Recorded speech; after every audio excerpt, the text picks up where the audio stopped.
Hello, I watched the movie Don't Be a Menace to a South Central while drinking your juice in the hood.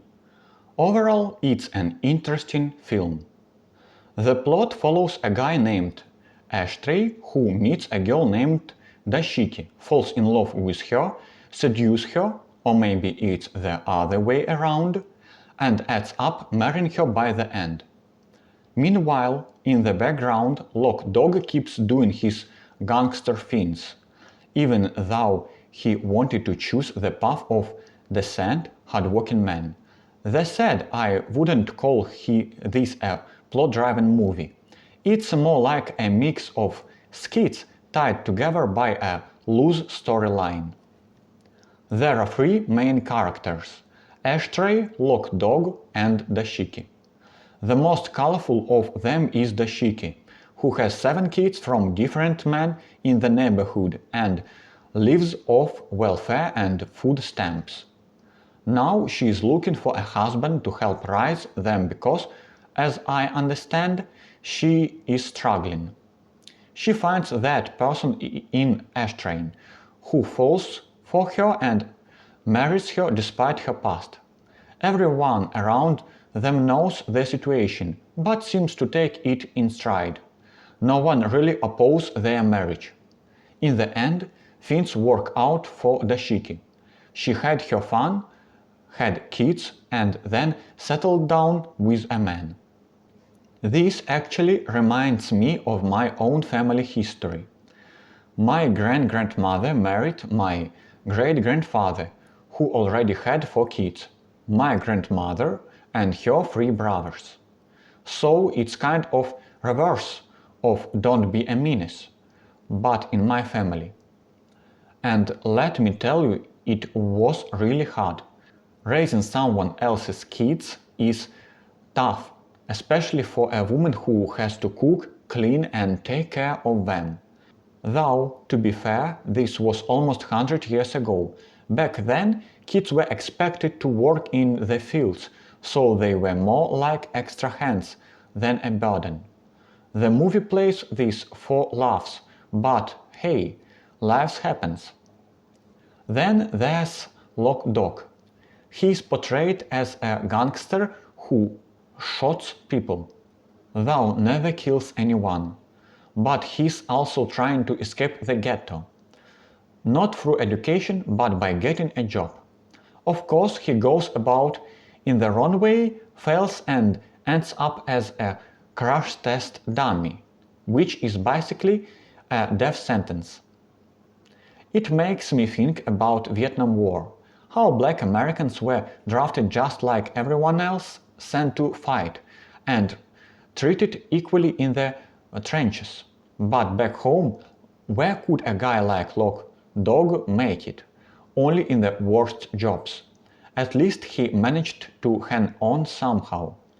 As for Dashiki, you could judge her from a moral standpoint, but I wouldn't. We live in a free society.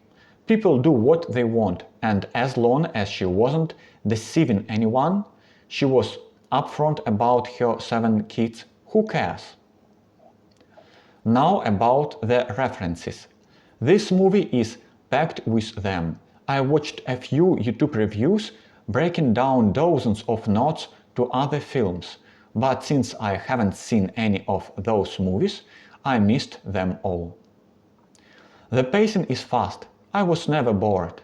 It's quick and short, about 80 minutes, unlike modern films that drag on for 3 or 4 hours. Seriously, who has patience for that? Now the biggest part of my review, the themes.